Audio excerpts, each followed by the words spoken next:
அஸ்ஸலாமு அலைக்கும். இடிச்ச மாசி சம்பல் எப்படி செய்யலான்னு பார்க்கலாமா? அதுக்கு முன்னாடி மாசினா என்ன, அதை எப்படி தயாரிக்கிறாங்கன்னு சொல்லிட்டு பார்த்துடலாம். டூனா ஃபிஷ்ன்னு சொல்லக்கூடிய சூர மீன் இருக்குல்ல, அதை அவிச்சு புகை போட்டு வெயிலில் காய வைப்பாங்க. இது ஒரு டார்க் ரெட் கலரில் பார்க்குறதுக்கு கட்ட மாதிரி இருக்கும். ஸோ இதை தான் மாசின்னு சொல்லுவோம். நம்ம சேனலில் நிறைய பேர் மாசினா என்ன, அது எப்படி இருக்குன்னு சொல்லிட்டு கேட்டிருந்தீங்க. ஸோ இதுதான் மாசி. இது மீன்ல இருந்து தயாரிக்கிறது தான், பட் பார்க்குறதுக்கு கட்ட மாதிரி இருக்கும். இதை வெளியிலேயே ரொம்ப நாளைக்கு வச்சு யூஸ் பண்ணலாம். இதை சும்மாவெலாம் நம்ம கையால் உடைக்க முடியாது. இந்த மாதிரி உரலை வச்சு தட்டி எடுத்துட்டிங்கன்னா சின்ன சின்ன பீசஸாக வந்துடும். இதை திரும்பவும் மிக்சியில் சேர்த்து அரைச்சி பவுடர் மாதிரி ஸ்டோர் பண்ணி வச்சுட்டேன்டா சைடி செய்யும்போது யூஸ் பண்ணிக்கிடலாம். இப்போது நான் மாசி சம்பல் எப்படி செய்யலான்னு சொல்கிறேன்.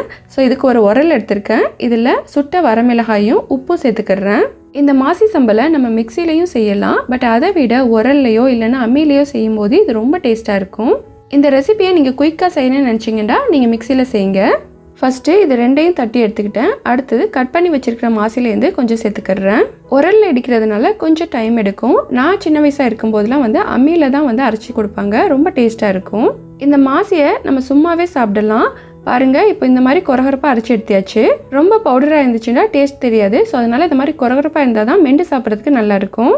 கடையிலேயே இந்த மாதிரி பவுடர் மாசி அவைலபிளாக இருக்கும், பட் நம்ம வீட்டிலேயே செஞ்சு வச்சுட்டேன்டா அது சுத்தமானதாக இருக்கும். மாசி இந்த மாதிரி தட்டி எடுத்ததுக்கப்புறம் இதில் தேங்காய் பூ சேர்த்துக்கிறேன். நம்ம தேங்காவை கட் பண்ணி இடிச்சேன்டா அது இன்னும் டைம் எடுக்கும். ஸோ அதனால் நான் தேங்காய் பூவை சேர்த்துக்கிறேன். நாங்கள் ஃபாரின் கொடுத்து விடும்போது மாசியோட வரமிளகாய் சேர்த்து அரைச்சிடுவோம். ஸோ ஜஸ்ட் தேங்காய் பூ, கட் பண்ண வெங்காயம், பச்சை மிளகாய், உப்பு சேர்த்து மிக்ஸ் பண்ணாவே போதும். நம்ம உரலில் அடிக்கும்போது லைட்டாக கலந்து விட்டுக்கோங்க. அப்போ தான் எல்லா சைடும் நல்லா மிக்ஸ் ஆகும். இப்போ இதில் சின்ன வெங்காயமும் பச்சை மிளகாயும் சேர்த்துக்கிறேன்.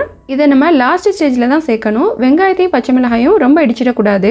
இந்த வெங்காயமும் பச்சை மிளகாயும் ஒன்று ரெண்டுமா தெரியணும். அப்போ தான் சாப்பிட்றதுக்கு நல்லாயிருக்கும். பச்சை மிளகாய், சுட்ட வரமிளகாய் இந்த ரெண்டுமே சேர்ந்து மாசிக்கு நல்ல ஒரு ஃப்ளேவர் கொடுக்கும். இந்த மாசி சம்பல் சுடுசோறு, தயிர் சோறு, தேங்காய் சோறு கூட சாப்பிட்றதுக்கு நல்லா இருக்கும். அப்புறம் இடியப்பம், ஆப்பம், வீட் தோசை, மஞ்சள் தோசை கூட சாப்பிட்றதுக்கு அல்டிமேட்டாக இருக்கும். இது ஒரு அடுப்பில்லாத சமையல், சூப்பரான சைடிஷ். உட்கார்ந்த இடத்துல இருந்து டக்குன்னு ரெடி பண்ணிடலாம். இது எங்கள் ஊரில் ஒரு ஃபேமஸான ரெசிபி. சைடிஷ் இல்லைன்னா இதை தான் நாங்கள் செய்வோம். குட்டீஸ்லேருந்து பெரியவங்க வரைக்கும் எல்லாருக்குமே ரொம்ப பிடிச்சமான ஒரு ரெசிபி. நான் நம்ம சேனலில் மாசி யூஸ் பண்ணி நிறைய ரெசிபிஸ் அப்லோட் பண்ணியிருக்கேன். கண்டிப்பாக செக் பண்ணி பாருங்கள். ஓகே ஃப்ரெண்ட்ஸ், இதுதான் இடிச்ச மாசி சம்பல். நீங்களும் ஒரு டைம் ட்ரை பண்ணி பாருங்கள்.